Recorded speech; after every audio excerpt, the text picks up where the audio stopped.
السلام علیکم ویورز، کیا حال ہیں آپ کے؟ میں ناز شاہ آپ کے ساتھ ہوں۔ میں نے اپنی پریویس ویڈیو میں آپ سے شیئر کیا کہ قریش کا جب وفد جو تھا وہ یہودی عالموں کے پاس مدینہ گیا تو مدینے کے یہودیوں نے 3 سوالات جو تھے وہ پوچھے کہ جا کے اپنے رسول سے پوچھو کہ جنہوں نے نبوت کا دعویٰ کیا ہے، اگر وہ ان تینوں سوالوں کے جواب بتا دیں تو اس کا مطلب ہے کہ وہ سچے نبی ہیں، اور اگر وہ نہ بتا سکیں تو اس کا مطلب ہے کہ وہ جھوٹا انسان ہے۔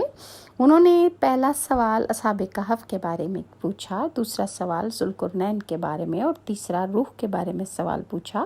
ان کا دوسرا سوال کے بارے میں اللہ تعالیٰ نے سورہ کہف کے 18واں پارہ آیت نمبر 83 سے 98 میں اللہ تعالیٰ فرماتا ہے کہ لوگ محمد آپ سے ذوالقرنین کے بارے میں پوچھتے ہیں، آپ انہیں کہیے کہ ابھی میں اس کا کچھ حال تمہیں سناؤں گا۔ بلا شبہ ہم نے اسے زمین میں اقتدار بخشا تھا اور ہر طرح کا ساز و سامان بھی دے رکھا تھا، چنانچہ وہ ایک مہم پر چل کھڑا ہوا حتیٰ کہ وہ سورج غروب ہونے کی حد تک پہنچ گیا۔ اسے یوں معلوم ہوا جیسے سورج سیاہ کیچڑ والے چشمے میں ڈوب رہا ہے۔ وہاں اس نے ایک قوم دیکھی۔ ہم نے کہا، یعنی اللہ تعالیٰ نے فرمایا کہ اے ذوالقرنین، تجھے اختیار ہے، خواہ تو ان کو سزا دے یا ان سے نیک رویہ اختیار کر لے۔ ذوالقرنین نے کہا کہ جو شخص ظلم کرے گا تو اسے ہم سزا دیں گے، پھر جب اپنے پروردگار کی طرف وہ لوٹایا جائے گا تو وہ اور بھی سخت عذاب دے گا، البتہ جو ایمان لے آیا اور نیک عمل کرے گا اسے اچھا بدلہ ملے گا، اور اسے ہم اپنے آسان سے کام کرنے کو کہیں گے۔ پھر وہ ایک اور راہ یعنی دوسری مہم پر ذوالقرنین چل پڑا حتیٰ کہ وہ طلوع آفتاب کی حد تک جا پہنچا۔ اسے ایسا معلوم ہوا کہ سورج ایسی قوم پر طلوع ہو رہا ہے کہ سورج اور اس قوم کے درمیان آڑ کوئی نہیں بنائی گئی۔ واقعہ ایسا ہی تھا، اور ذوالقرنین جو حالات اس کو پیش آئے اسے ہم خوب جانتے ہیں۔ پھر وہ ایک اور تیسری مہم پر نکلا، وہاں پر وہ 2 بلند گھاٹیوں کے درمیان پہنچا۔ وہاں ان کے پاس اس نے ایک ایسی قوم کو دیکھا جو بات جس کی سمجھ نہیں آتی تھی۔ وہ کہنے لگے، اے ذوالقرنین، یاجوج اور ماجوج نے اس سرزمین میں فساد مچا رکھا ہے، اگر ہم آپ کو کچھ چندہ اکٹھا کر دیں تو کیا آپ ہمارے اور ان کے درمیان ایک دیوار چن دیں گے؟ ذوالقرنین نے جواب دیا، میرے پروردگار نے جو مجھے مالی قوت دے رکھی ہے وہ میرے لیے بہت زیادہ ہے، تم صرف مجھے بدنی قوت سے میری مدد کرو تو میں ان کے اور تمہارے درمیان بند بنا دوں گا۔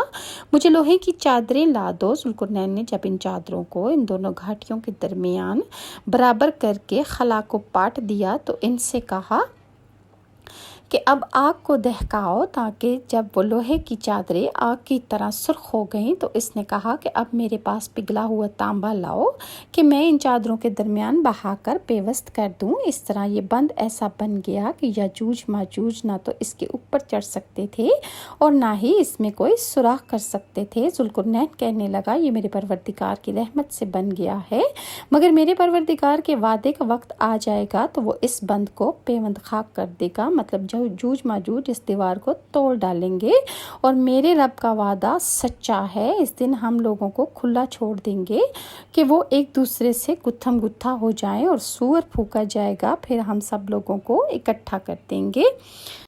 ذوالقرنین ایک نیک دل بادشاہ تھا، اور اسی شخصیت کے متعلق قرآن نے جب یہودیوں نے سوال کیا تو قرآن نے جواب دے دیا، اور جتنا جواب یہودیوں کو درکار تھا اور اہل قریش کو، تو اتنا جواب قرآن نے انہیں دیا جس سے وہ مطمئن ہو گئے۔ اور ان کے اطمینان کی دلیل یہ ہے کہ قرآن کے اس جواب کے بعد یہود کے کہنے پر کفار مکہ نے ذوالقرنین کے بارے میں مزید کوئی سوال نہ پوچھا۔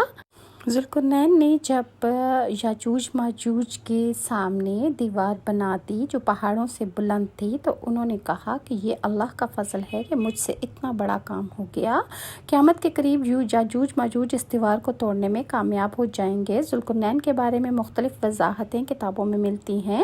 قرنین کے معنی 2 سمتوں کے ہیں۔ ذوالقرنین دنیا کے 2 کناروں تک پہنچے تھے، اس لیے انہیں ذوالقرنین کہا گیا۔ بعض نے قرن کے معنی سینگ کے لیے ہیں، یعنی 2 سینگ سینگوں والے، ان کا نام سکندر تھا، لیکن یہ یونان کے سکندر نہیں ہے جسے سکندر اعظم کہا جاتا ہے۔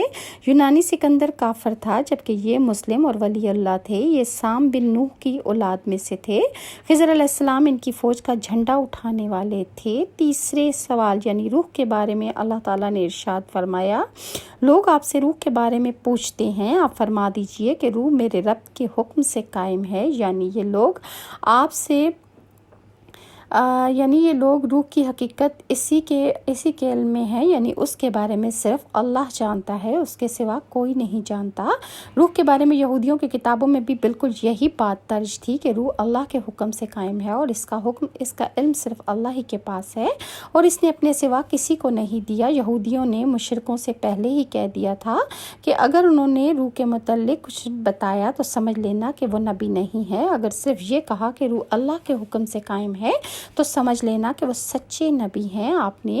نبی کریم صلی اللہ علیہ وآلہ وسلم نے یہی جواب ارشاد فرمایا۔ لگے ہاتھوں یہاں ایک واقعہ اور بھی سن لیں۔ جب مسلمانوں نے ہندوستان فتح کیا تو ہندو مذہب کا ایک عالم مسلمان عالموں سے مناظرہ کرنے کے لیے آیا۔ اس نے مطالبہ کیا کہ میرے مقابلے میں کسی عالم کو بھیجو۔ اس پر لوگوں نے امام رکن الدین کی طرف اشارہ کیا۔ اب اس ہندوستانی نے ان سے پوچھا، تم کس کی عبادت کرتے ہو؟ انہوں نے جواب دیا، ہم اس اللہ کی عبادت کرتے ہیں جو سامنے نہیں ہے۔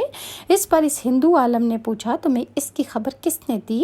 رکن الدین بولے، حضرت محمد صلی اللہ علیہ وآلہ وسلم نے۔ اس پر اس ہندو نے کہا، تمہارے پیغمبر نے روح کے بارے میں کیا کہا ہے؟ امام بولے، یہ روح میرے رب کے حکم سے قائم ہے۔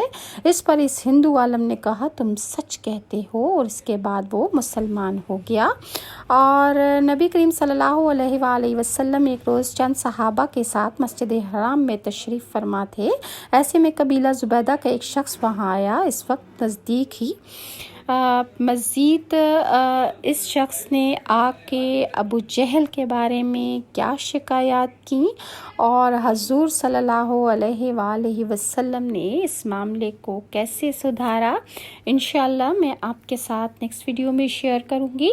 اگر ویورز آپ کو میری یہ ویڈیوز اچھی لگتی ہیں تو لائک اور سبسکرائب ضرور کیجیے، اور نیکسٹ ویڈیو تک کے لیے ناز شاہ کو اجازت دیں۔ اللہ حافظ۔